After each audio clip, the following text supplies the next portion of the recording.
Massa buruh dari berbagai daerah di Jawa Timur konvoi dan menggelar aksi unjuk rasa memperingati Hari Buruh atau May Day di kawasan Jalan Ahmad Yani, Surabaya, Jawa Timur. Tuntutan kita ada untuk Gubernur Jawa Timur dan untuk pemerintah pusat. Para buruh bergerak dari Sidoarjo menuju kantor Gubernur Jawa Timur di kawasan Jalan Pahlawan, Surabaya. Mereka menuntut pengampunan pajak dan upah layak serta meminta tidak ada PHK massal. Aksi ini membuat ruas jalan raya di Surabaya macet total lantaran massa buruh menutup ruas jalan raya Ahmad Yani, Surabaya.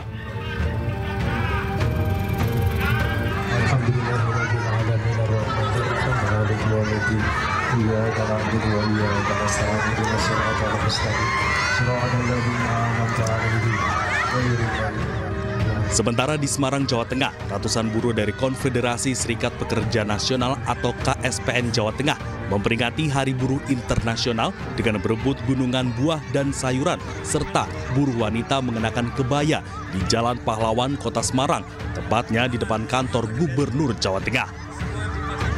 Peringatan Hari Buruh Internasional dengan tema Buruh Ruat Negoro ini diartikan bahwa buruh bersama-sama berjuang menjaga, memperbaiki, dan membersihkan negara dari penyalahgunaan kekuasaan. Selain itu, para buruh juga menolak sistem kerja kontrak atau outsourcing, serta mendesak perbaikan sistem pengupahan.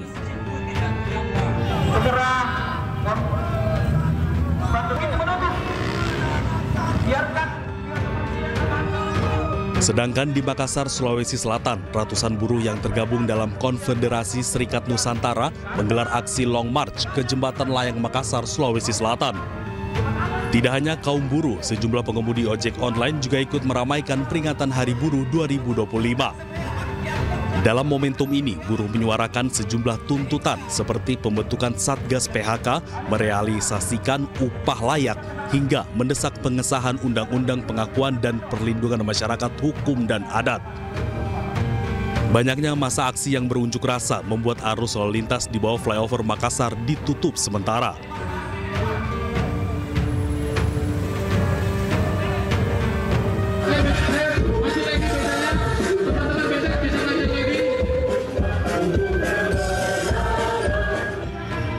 Ribuan buruh bersama dengan aliansi mahasiswa berbagai perguruan tinggi di Yogyakarta menggelar Long March di sepanjang Jalan Malioboro. Dalam aksi ini mereka menuntut pemerintah dan DPR segera merevisi Undang-Undang Ketenagakerjaan. Buruh juga menuntut disahkannya Undang-Undang tentang Perlindungan Pekerja Rumah Tangga dan Undang-Undang Perampasan Aset bagi koruptor. Buruh juga menolak upah murah dan tidak layak yang membuat buruh semakin sengsara. Tim Liputan iNews melaporkan. Pemirsa, buruh dari berbagai daerah memadati kawasan Monas, Jakarta Pusat dalam peringatan Hari Buruh Internasional atau May Day 2025. Dalam aksinya, para buruh memiliki 6 tuntutan yang mereka sampaikan langsung kepada Presiden Prabowo Subianto. Ya, kepada kawan-kawan yang megang panji-panji, kibarkan panji-panjinya. Hidup buruh!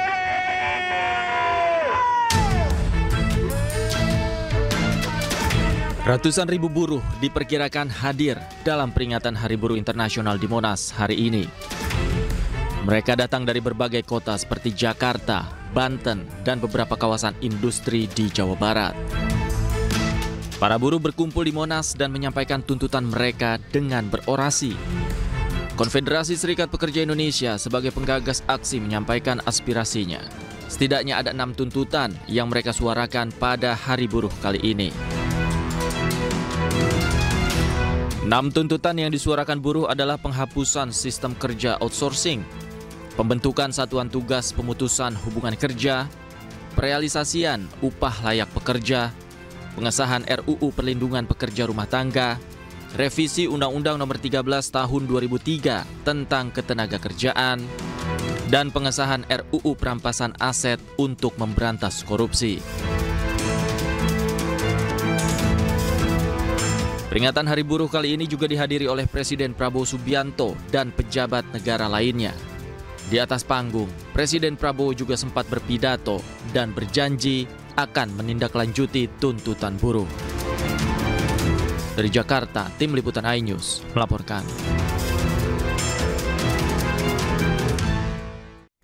Presiden Prabowo Subianto menghadiri peringatan Hari Buruh 2025 di lapangan Monas, Jakarta. Prabowo menjadi presiden kedua yang hadir dalam peringatan Hari Buruh sejak tahun 1965.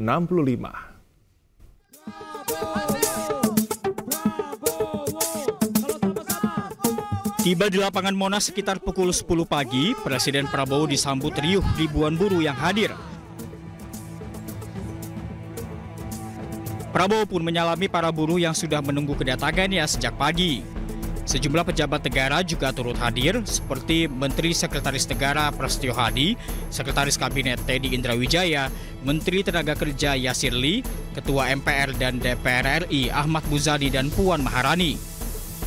Dalam kesempatan ini, Presiden Prabowo menyatakan akan membentuk Dewan Kesejahteraan Buruh Nasional dan Satuan Tugas PHK. Saya akan membentuk segera Dewan Kesejahteraan Buruh Nasional yang akan terdiri dari semua tokoh-tokoh pimpinan buruh seluruh Indonesia. Dan mereka tugasnya adalah mempelajari keadaan buruh dan memberi nasihat kepada Presiden mana undang-undang yang nggak beres, yang nggak melindungi buruh. Mana regulasi yang nggak benar, mereka memberi masukan ke saya dan segera akan kita perbaiki, saudara-saudara sekalian. Kita juga atas saran dari pimpinan buruh, atas saran dari Pak Said Iqbal dan Pak Jumbur, kita akan segera membentuk Satuan Tugas PHK. Kita tidak akan membiarkan rakyat kita tidak akan biarkan pekerja-pekerja di PHK-kan seenaknya. Pemerintah juga berjanji akan menindaklanjuti tuntutan para buruh, salah satunya terkait permasalahan PHK. Sebelumnya 6 tuntutan disuarakan oleh ribuan buruh dalam momentum peringatan Hari Buruh 2025. Mereka menuntut penghapusan outsourcing hingga pengesahan RUU perampasan aset koruptor. Dari Jakarta, Tim Liputan iNews melaporkan. Pemirsa, Presiden Prabowo Subianto melemparkan candaan saat berpidato di hadapan puluhan ribu buruh dalam peringatan May Day yang digelar di kawasan Monas, Jakarta, Kamis pagi. Meski dalam konteks bercanda, Prabowo menyebut tidak akan mengganti Kapolri dan Panglima TNI lantaran memiliki nama yang sama dengan dirinya. Prabowo. Sudah tampak beliau akan menuju ke panggung utama kembali. Kasih tepuk tangan lagi, sekali lagi. Presiden Prabowo Subianto yang hadir dalam peringatan May Day digelar di kawasan Monas, Jakarta, Kamis pagi, menyapa sejumlah orang dalam pidatonya. Satu persatu yang disapa Prabowo antara lain sejumlah petinggi serikat buruh yang juga turut hadir dalam acara tersebut. Selain itu, Prabowo juga menyapa Kapolri Jenderal Listio Sigit Prabowo yang hadir. Dalam sapaannya, Prabowo sempat melontarkan candaan lantaran nama mereka yang sama, yakni Prabowo. Kapolri yang terhormat Kepala Kepolisian Republik Indonesia Jenderal Polisi Listio Sigit Prabowo. Memang Prabowo ini namanya sakranjang itu. Tidak hanya Kapolri, Presiden Prabowo kemudian menyapa Panglima TNI Jenderal Agus Subianto. Prabowo pun kembali melemparkan candaan bahwa nama mereka sama-sama ada Subianto. Bahkan Prabowo juga berkelakar tidak akan mengganti Kapolri dan Panglima TNI karena mempunyai nama yang sama dengan dirinya. Panglima TNI Jenderal TNI Agus Subianto. Jadi ada Kapolri namanya Prabowo, Panglima TNI namanya Subianto.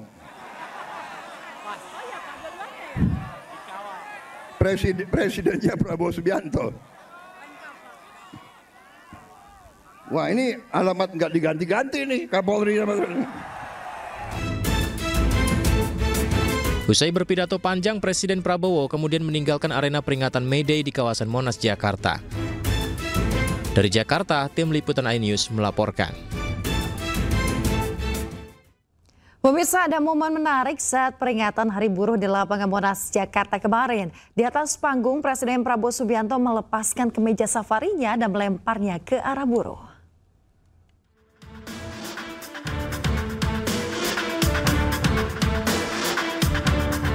Presiden Prabowo Subianto menunjukkan aksinya saat menghadiri peringatan Hari Buruh Internasional di kawasan Monas, Jakarta. Dalam acara yang dihadiri oleh ratusan buruh tersebut, Prabowo melemparkan topi dari atas panggung dan melepaskan bajunya.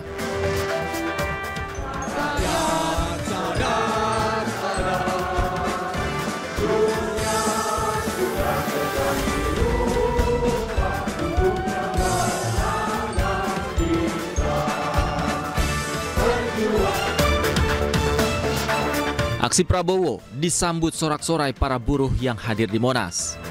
Di hadapan buruh, Prabowo menyampaikan pesan penting tentang nasib pekerja Indonesia. Salah satunya adalah menghapus sistem kerja outsourcing yang akan ditinjau lebih lanjut oleh lembaga terkait. Kita juga atas saran dari pimpinan buruh, atas saran dari Pak Said Iqbal dan Pak Jumbur, kita akan segera membentuk Satuan Tugas PHK.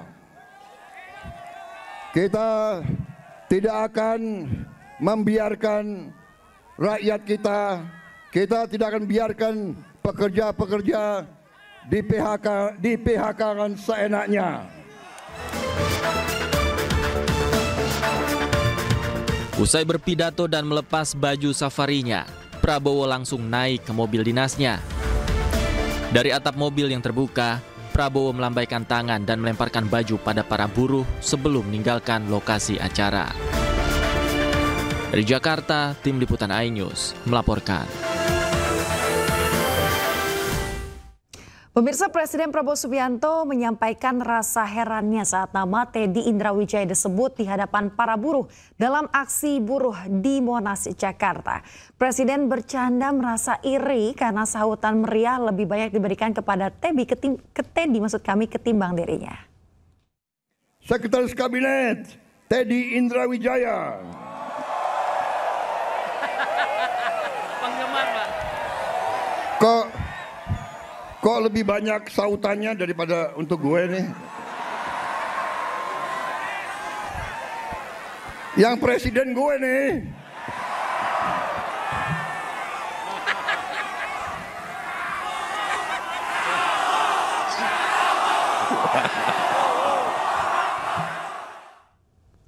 Pemirsa, peringatan Hari Buruh 2025 diwarnai dengan sejumlah tantangan. Gelombang PHK melanda beberapa sektor industri. Pemerintah pun siapkan jurus jitu hadapi ancaman badai pemutusan hubungan kerja di Indonesia. Ada yang mengatakan saya dibohongi oleh menteri-menteri saya. Ada yang mengatakan bahwa ekonomi Indonesia bagus hanya di atas kertas. Tidak, di depan mata ekonomi kita, di depan mata. Ekonomi kita kuat dan akan lebih kuat lagi. Kita berjuang. Peringatan Hari Buruh 2025 berjalan di tengah maraknya pemutusan hubungan kerja. Gelombang pemutusan hubungan kerja atau PHK melanda beberapa sektor industri dan meninggalkan ribuan pekerja dalam ketidakpastian. Jumlah warga Indonesia yang terkena PHK pun terus meningkat di awal tahun 2025. Pada bulan Januari 2025, tercatat 3.325 orang terkena PHK.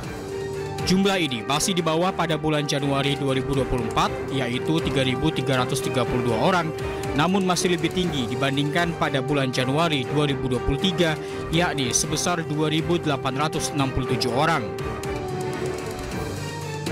Tingkat PHK meningkat drastis di bulan Februari 2025, di mana 18.160 orang harus kehilangan pekerjaannya. Jumlah ini jauh lebih tinggi dibanding pada bulan Februari 2024 yang hanya 7.100 orang. Sementara tahun 2023 ada 3.892 orang terkena PHK, jauh di bawah tahun ini. Pemerintah bukannya tak punya solusi. Sejumlah jurus jitu telah disiapkan hadapi ancaman gelombang pemutusan hubungan kerja. Menteri Ketenagakerjaan Yasir Limpo menyebut meski ada PHK, namun industri di Indonesia tetap tumbuh. Jadi data kami PHK itu ada, gitu ya. PHK memang jumlahnya agak meningkat dari tahun yang lalu. Tapi yang ingin saya sampaikan juga industri itu juga tumbuh. Ya, jadi contoh tadi kami ke Karawang, ya tahun depan gimana? Ini bisa nambah 10.000. Kemudian sebelumnya kita kita kemudian ke KEK di Batang, itu proyeksi sekian ratus ribu ke depan. Kemudian saat kemarin ada kasus Ritex, ya dinas provinsi mengatakan kami sudah siap dengan belasan ribu juga, ya lowongan pekerjaan kalau ya ada yang mau. Di Hari Buruh ini, pemerintah, pelaku usaha, hingga serikat buruh perlu duduk bersama mencari solusi pemutusan kerja. Kebijakan yang adil bagi buruh dan pelaku usaha pun perlu dibuat untuk perbaikan nasib buruh dan warga Indonesia. Tim Liputan, iNews melaporkan. Pemirsa, pemerintah berjanji akan menindaklanjuti tuntutan para buruh, salah satunya terkait permasalahan PHK. Hal itu disampaikan Menteri Sekretaris Negara Prasetyo Hadi pada peringatan Hari Buruh 2025 di kawasan Monas, Jakarta Pusat. PHK. Kita intensif dalam beberapa minggu terakhir ini untuk merumuskan substansi apa yang sebaiknya masuk di dalam proses mitigasi PHK. Karena kita inginnya komprehensif. Kita tidak ingin hanya bermain di ujung, menangani ketika sudah PHK, kita tidak. Kita pengennya sejak hulu, kita rancang sedemikian rupa. Nah, maka di situ sebenarnya kalau bicara tuntutan, beberapa sudah juga kita kerjakan. Tapi kalaupun nanti ada di antara 6 tuntutan itu yang memang belum dikerjakan oleh kita bersama-sama, pasti akan ditindaklanjuti. Kita beralih ke informasi lainnya, pemirsa. Kloter pertama jemaah calon haji 1446 Hijriah atau tahun 2025 telah diberangkatkan melalui Bandara Soekarno-Hatta, Tangerang, Banten pada Jumat dini hari. Mereka bertolak ke Arab Saudi menggunakan maskapai Garuda Indonesia 7301 pada pukul 00.30 waktu Indonesia Barat.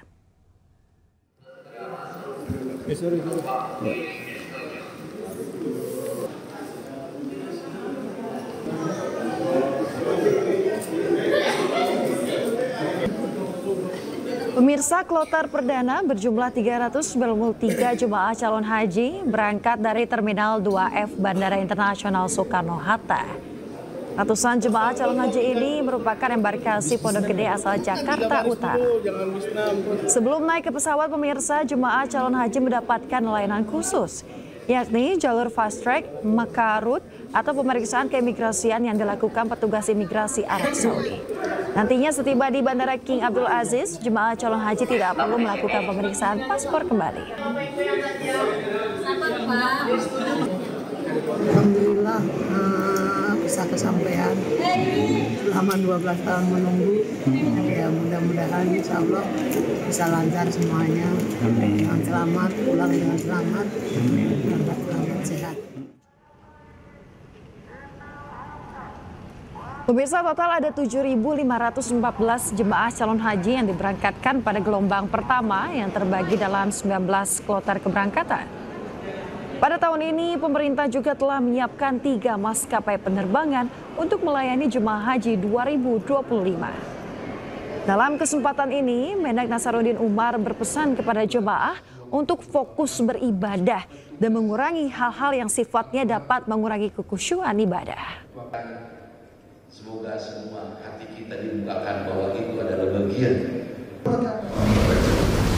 Kurangi membuka dunia. Itu kecil, bahkan sedikit. Udahlah nanti kalau mau bermain di Indonesia, semua membaca itu harus waktu tidak. Kalau dipakai sholat, kalau dipakai bahan luar biasa. Udah. Jadi boleh banyak konfirmasi, tapi itu merusak konsentrasi.